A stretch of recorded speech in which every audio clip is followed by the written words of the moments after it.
Assalamualaikum warahmatullahi wabarakatuh. Kami dari kelompok 7 akan memaparkan materi mengenai strategi dan metode pembelajaran pendidikan di MI atau SD.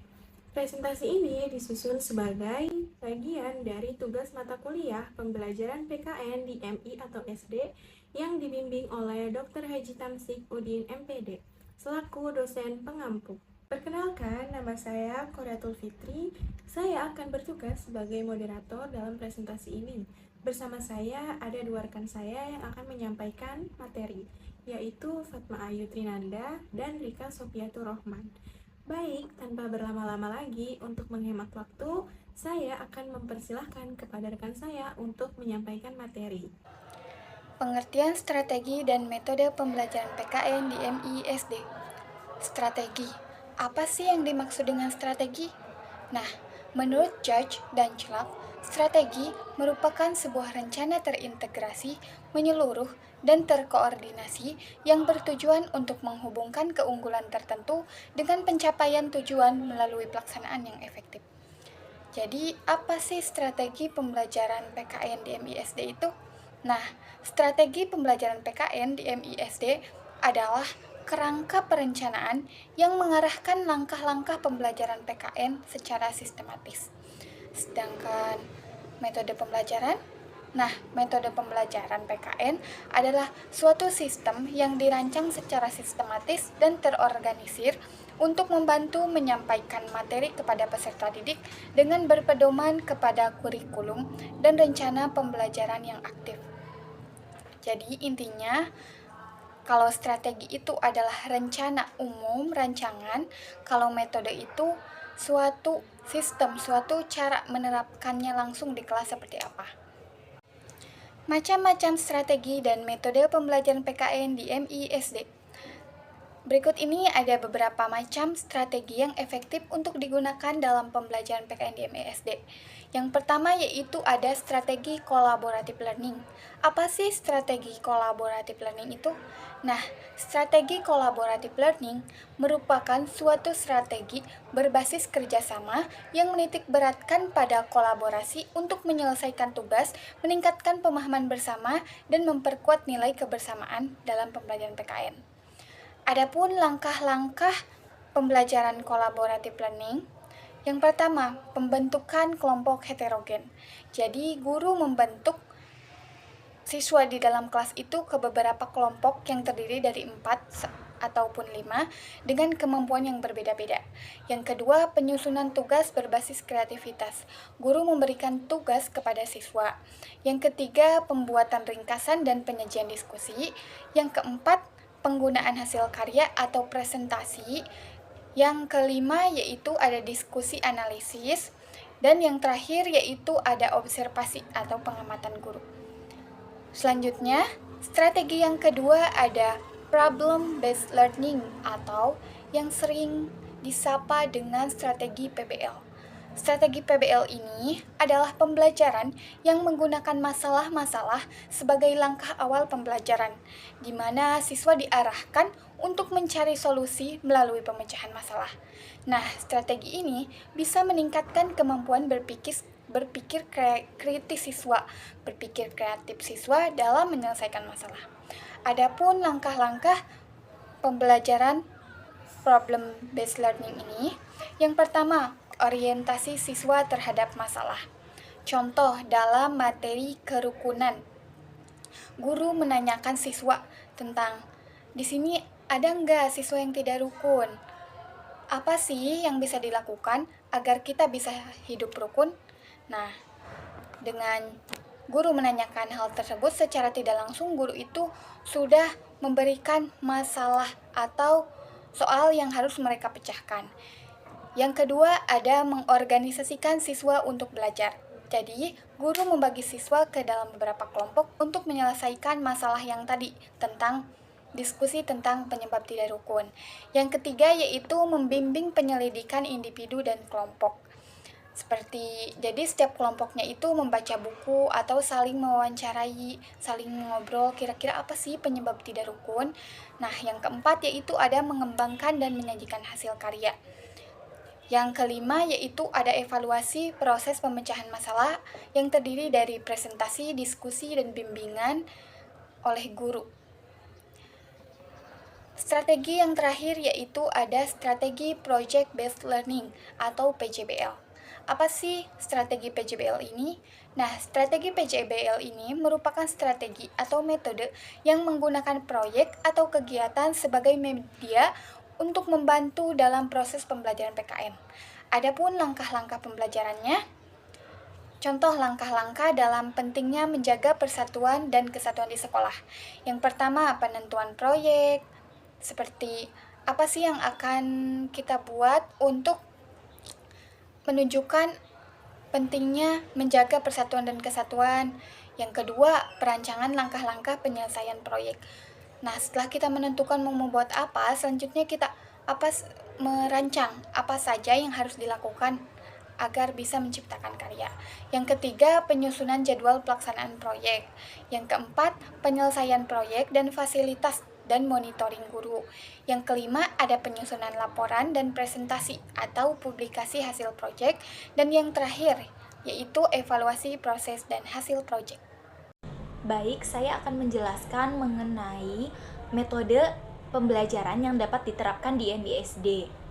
Dapat kita ketahui bahwa pemilihan metode yang tepat itu akan membantu siswa dalam memahami materi, tidak hanya secara kognitif saja, tetapi juga mampu mengimplementasi nilai-nilai luhur dalam kehidupan sehari-hari. Di sini ada beberapa metode pembelajaran PKN yang dapat diterapkan di MISD.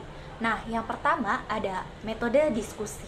Metode diskusi itu merupakan strategi pembelajaran yang mendorong siswa untuk berbagi ide, berbagi pendapat, serta memperdebatkan sesuatu permasalahan secara terarah. Nah, contohnya dalam pembelajaran yang bertema tentang hak anak di sekolah, guru itu membagi siswa ke dalam kelompok dan setiap kelompoknya akan berdiskusi tentang hak apa saja yang mereka miliki di sekolah dan bagaimana cara menjaga hak tersebut tanpa melanggar hak orang lain. Dan yang kedua ada metode role playing atau bermain peran. Metode ini melibatkan siswa di mana dalam situasi mereka itu memerankan tokoh atau peristiwa tertentu yang berkaitan dengan pembelajaran. Contohnya pada materi musyawarah dan pengambilan keputusan. Nah, siswa itu diajak untuk bermain peran sebagai anggota OSIS yang sedang mengadakan rapat dan menentukan kegiatan sekolah.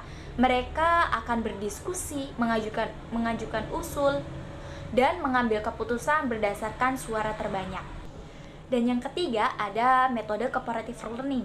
Metode cooperative learning adalah metode di mana siswa itu bekerja sama dalam kelompok kecil yang heterogen untuk mencapai tujuan pembelajaran secara bersama-sama. Contohnya, dalam pembelajaran yang bertema tentang kerjasama dalam kehidupan sehari-hari, siswa akan dibagi ke dalam kelompok dan diberi tugas untuk membuat daftar kegiatan sehari-hari yang memerlukan kerjasama di rumah, di sekolah, dan di masyarakat, lalu mempresentasikannya kepada teman-teman mereka. Dan yang keempat, ada metode inquiry learning. Metode ini merupakan pendekatan pembelajaran berbasis penyelidikan. Siswa itu didorong untuk merumuskan pertanyaan, melakukan penyelidikan, mencari informasi, dan menarik kesimpulan sendiri.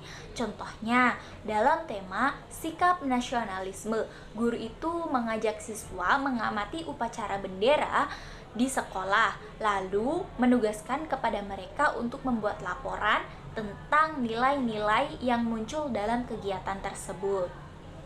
Materi yang akan saya bawakan yaitu adalah tentang tantangan dalam mengimplementasi strategi dan metode pembelajaran PKN di MI atau SD. Oke, baik. Tantangan yang pertama yaitu ada kurangnya sumber daya manusia. Yang dimaksud dari kurangnya sumber daya manusia yaitu kadang di sekolah masih kekurangan guru, apalagi guru yang benar-benar paham cara mengajar PKN dengan baik. Jadi, beban guru jadi lebih berat karena harus pegang banyak kelas atau mata pelajaran sekaligus. Oke, baik. Tantangan selanjutnya yaitu ada kurangnya sumber daya material. Yang dimaksud sumber daya material itu adalah alat bantu belajar seperti buku, media visual, atau bahan ajar lainnya yang sering tidak lengkap.